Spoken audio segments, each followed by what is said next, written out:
Hello everyone, my name is Francesco Zurlo. I'm the Dean of the School of Design at Politecnico Milano. I'm very glad to stay with you today, even with this remote connection and this synchronous way. I do hope to visit Taiwan and Taipei in your Industrial Design Association as soon as I can. And I'd like to thank the Italian Embassy for inviting me, and thanks even to my friend Alex Terzariol, who is the person in charge for international affairs of our Industrial Design Association, ADI.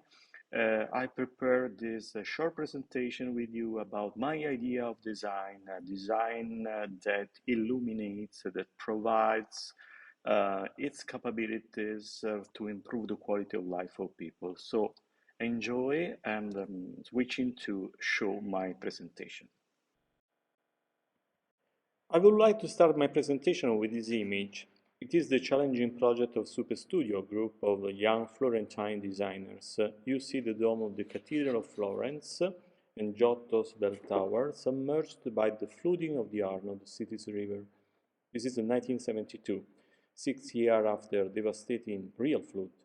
The political intent and denunciation are evident, anticipating many of the contemporary problems of climate change.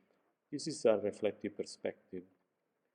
Reflective design is synonymous with critical design and speculative design, which are not just adjectives, because good design is by its very nature critical and reflective. A great master of Italian design, Ettore Sozzas, wrote 10 years ago, "Design is a way of discussing society, politics, eroticism, food, and even design. At the end, it is a way of building up a possible figurative utopia or metaphor about life, with the critical concern that technology can always be the solution to all problems." The reflective perspective focuses on utopia, on the future, on sense-making, on a multi-stakeholder approach, on responsibility for action in a context where uncertainty prevails. Design naturally deals today with issues of environmental degradation, inequality, poverty, social justice. Design can be seen as the reflective practice of an intellectual operator who wants to create a better world, but together. The reflective practice of design is realized through specific capabilities. Like any profession, also design is characterized by a set of them that can be mainly traced back to the realizations of things that have visual and perceptive relevance. If the act of vision becomes characterizing, we can make an initial subdivision, not exhaustive but significant, of the capabilities that characterize design. The capability to see, interpreted as the capacity for oriented reading of context and systems, the capability to foresee, interpreted as the capability for critical anticipation of the future, and the capability to make others see, interpreted as the capability to visualize future scenarios. I play with the term to see, which is not a neutral word. Think that in ancient Greek, to see had 3 different translations: to see absently, to see and contemplate, theory, to see and criticize, Hayden. The root of Hayden is the same as idea, which is an identical word for the same meaning in both Italian, idea, and English, idea. To see and criticize, or Hayden, represents an intensity of vision typical of the designer. From the creative point of view, it means to literally enter into the observed phenomenon and making it our own, through an operation of discernment, deep understanding, and choice. Seeing and foreseeing, then, are strongly linked as actions. The act of criticizing and choosing naturally implies attention toward the future, a future that is a consequence of our actions and must therefore be designed to make it desirable. An important American philosopher, Charles Sanders Peirce, taught us that every creative act is motivated by a desire. A desirable future should be motivated by desires in tune with the theme of this event, the energy of design for the people and the environment. However, desires are not neutral to this theme.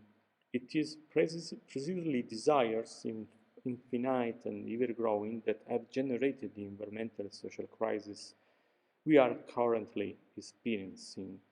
On the other hand, we cannot give up our desires. In fact, desire is not just a more important need than others, but an expression of the extraordinary impulse that drives us to do things. Well then, what is the right trade-off between a desire that is useful because it is a vital expression and a bulimic desire that is conducive to the crisis we are experiencing today, and consequently, what are the characteristics of a desirable future?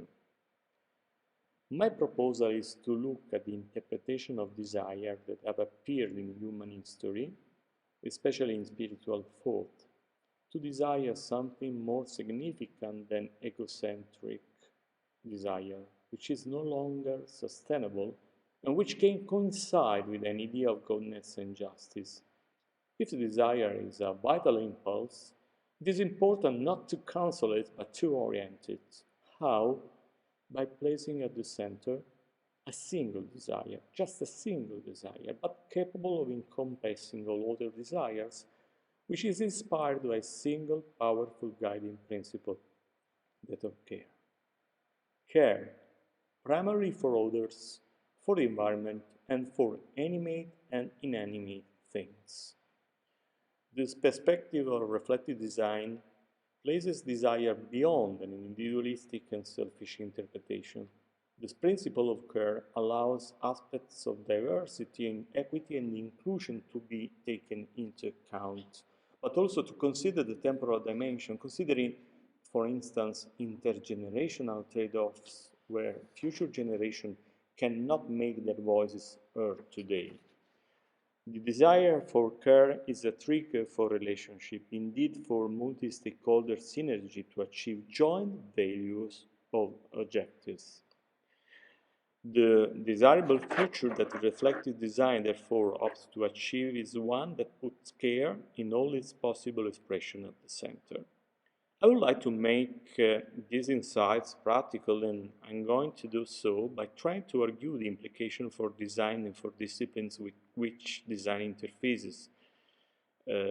If the theme of care is at the heart of desirable future, it is probably useful to implement these systems that have the relationship at their core, such as services.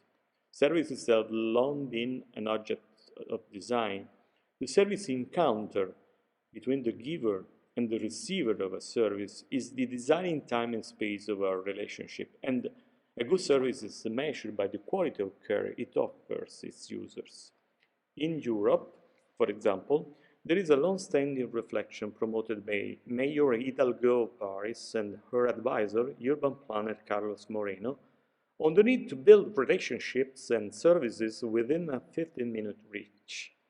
A city of proximity, where the idea of proximity is often linked to the idea of care for citizens and between citizens, supporting the fragile, facilitating the exchange of goods, services, knowledge, and money. All this is achieved by intervening both in the physical and social context. But care can also be linked to traditional spheres. An object, for example, can be thought of in terms of durability and emotional investment capacity of its user in order to increase its usability, also through initiative of services that extend its lifespan, an object to take care of. What skill will organization of the future need? We know that there are several skills that will make it possible to build desirable future based on the idea of care. Interdisciplinarity, attitude to creativity, and design thinking. But there are two indications that we think are beneficial. One is to do things together, that is, promoting co-design initiatives and multi-stakeholder engagement in design activities through practices. Design as praxis shows a possible way. It is in collaborative doing that this unified desire inspired by the idea of occur can be born. On the other hand, leaving behind the stopping rule of a project, every designer, in fact, has to force himself or herself to stop a project because for him or her, that project is always perfectible, and he often expresses his or her personal vision of the world. On the contrary, what must be thought of is an enabling rule. Think of the project as a platform that can involve, through practice, all stakeholders to design a visible future inspired by the idea of occur. This is my personal contribution to this event. Thank you for listening.